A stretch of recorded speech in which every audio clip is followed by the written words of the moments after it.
Welcome back students. आज हम use of models के सेकंड पार्ट में आपको लेकर के चलते हैं। इसके पहले वाले वीडियो में आप मॉडल्स के उपयोग के बारे में आपको बताए कि मॉडल्स का प्रयोग किस प्रकार से किया जाता है, जिसमें आपको पहले वाले वीडियो में shall, should, will, would, can, could, may, might आदि का प्रयोग बताए। आज बचे हुए मॉडल्स के प्रयोग के बारे में आपको बताएंगे। Use of models part 2, use of models part 2। इसमें जो लिया जा रहा है मस्ट, मस्ट का प्रयोग चाहिए के सेंस में किया जाता है।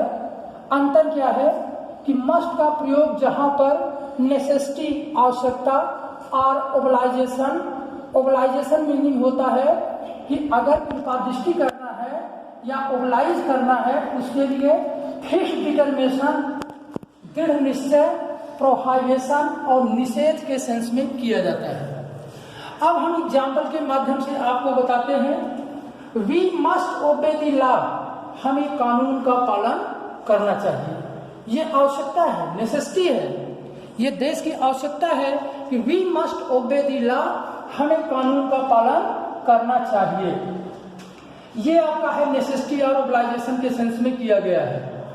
फिर डिटर्मिनेशन के सेंस में किया गया है। My father must be in his office now, मेरे पिताजी को अब ऑफिस में होना चाहिए। ये दृढ़ निश्चय को प्रकट कर रहा है, फिर डिटर्मिनेशन को प्रकट कर रहा है। तीसरा है प्रोहाइबेशन, निषेध के भाव में भी किया जाता है। You must not play here, तुम्हें यहाँ नहीं खेलना चाहिए। You must not play here, तुम्हें यहाँ नहीं खेलना चाहिए। निषेध के भाव में भी मस्ट का प्रयोग चाहिए के सेंस में किया जाता है। गाइड्स, नेक्स्ट लेकर चलते हैं आर्ट 2। इसका भी प्रयोग चाहिए के सेंस में होता है। 3 का प्रयोग चाहिए के सेंस में किया जाता है। शुड है, मस्ट है और आर्ट है। आर्ट 2 का प्रयोग मॉरल ओबलाइजेशन के सेंस में किया जाता है और स्ट्रांग प्रोबेबिलिटी माने स्ट्रांग मजबूत संभावना, जहां पर मजबूत संभावना प्रकट होती है वहां पर भी, और मॉरल ओबलाइजेशन नैतिक कर्तव्य के सेंस में भी प्रयोग आर्ट 2 का किया जाता है। स्टूडेंट्स, एग्जाम्पल आपको दे रहे हैं। We ought to obey our parents, हमें अपने माता पिता के आज्ञा का पालन करना चाहिए। ये मेरा नैतिक कर्तव्य है, हमारा नैतिक ओबलाइजेशन कर्तव्य, हमारा नैतिक कर्तव्य है कि हमें अपने माता पिता के आज्ञा का पालन करना चाहिए या हमें अपने गुरुजनों की आज्ञा का पालन करना चाहिए। तो आया है उदाहरण, we ought to obey our parents. अब स्ट्रांग प्रोबेबिलिटी के विषय में आ रहा है। दृढ़ प्रोबेबिलिटी, संभावना, दृढ़ संभावना के बारे में। He ought to be present here, उसे यहाँ पर उपस्थित होना चाहिए।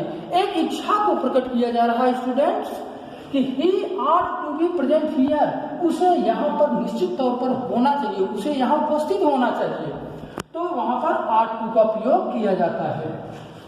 नेक्स्ट स्टूडेंट आता है यूज टू। जनरल में हम देखते क्या है, ता है, ती है, ऐसा शब्द आता है, लेकिन इसका प्रयोग जब होता है यूज टू का, रिपीटेड और हैबिचुअल एक्शन, जहां पर आदत संबंधी कर्तव्य का बोध होता है। इन दी पास्ट, भूतकाल में, भूतकाल में किए गए आदत का बोध हो, आदत संबंधी कार्यों का बोध होता है या किसी कार्य को लगातार करने का बोध होता है, उस सेंस में यूज टू का प्रयोग किया जाता है। जैसे सामान्य में हम बोलते हैं हम दूध पीते हैं, हो जाएगा वी ड्रिंक मिल्क। हम दूध पिया करते हैं, क्या हो जाएगा, वी यूज टू, पिया करते थे अगर आ गया, we use to drink milk आ जाता है। अर्थात भूतकाल में किए गए हैबिचुअल एक्शन, आदत संबंधी कार्यों को प्रकट करने के लिए यूज टू का प्रयोग होता है। For example students, my mother use to tell me stories at night. My mother use to, मेरी माँ, टेल मी, सुनाया, यूज टू करती थी।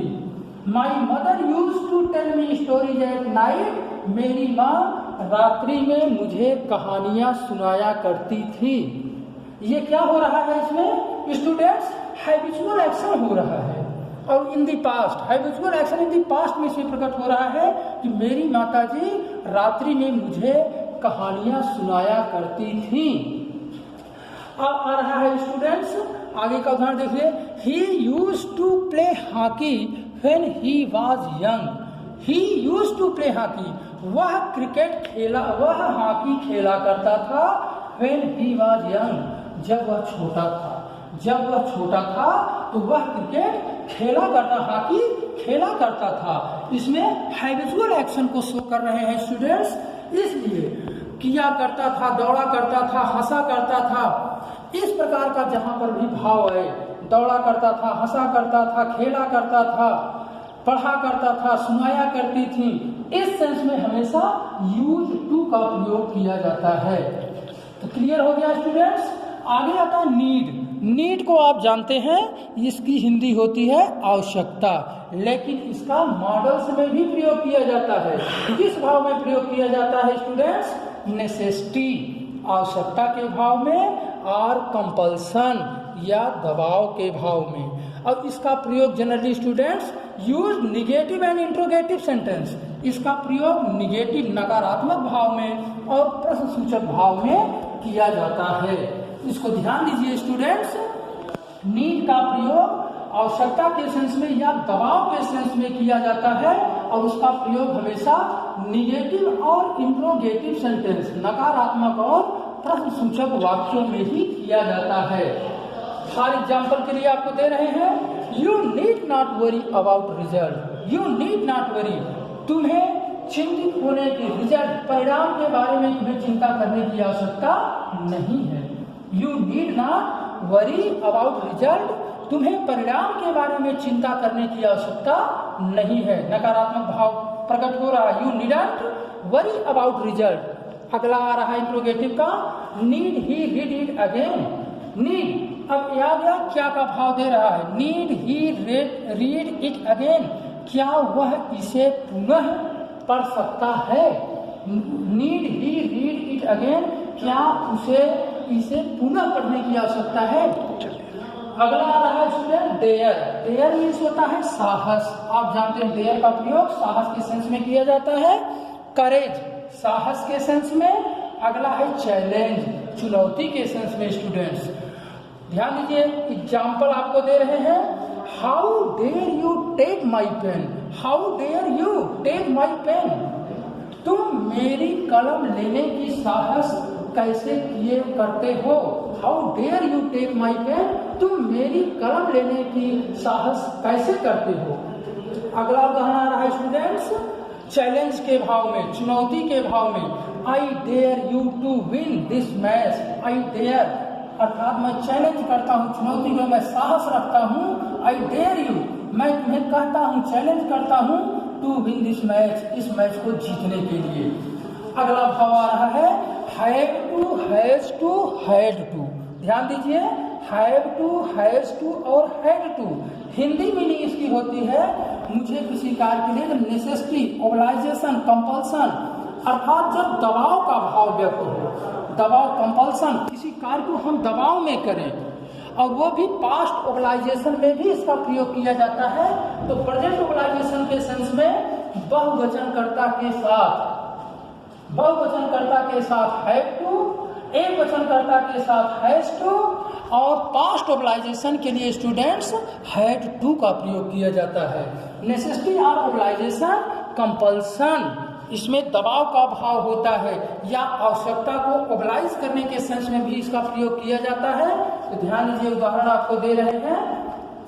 आई have to attend the lecture, I have to attend the lecture, मुझे lecture attend करने की आवश्यकता है, आवश्यकता पड़ती है। I have to attend the lecture, मुझे लेक्चर को अटेंड करने की आवश्यकता पड़ती है। दूसरा आ रहा है he has to study all the objects, he has to study, उसे अध्ययन करना पड़ता है all the objects, सभी बिंदुओं पर। ध्यान दीजिए स्टूडेंट्स, हमारे कहने का भाव आई के साथ हैव टू का प्रयोग आया है। I have to attend the lecture, मुझे लेक्चर को अटेंड करने की आवश्यकता पड़ती है, या मुझे लेक्चर अटेंड करना है। ना है के भी सेंस में आता है। I have to attend the lecture, मुझे लेक्चर अटेंड करना है, ग्रहण करना है।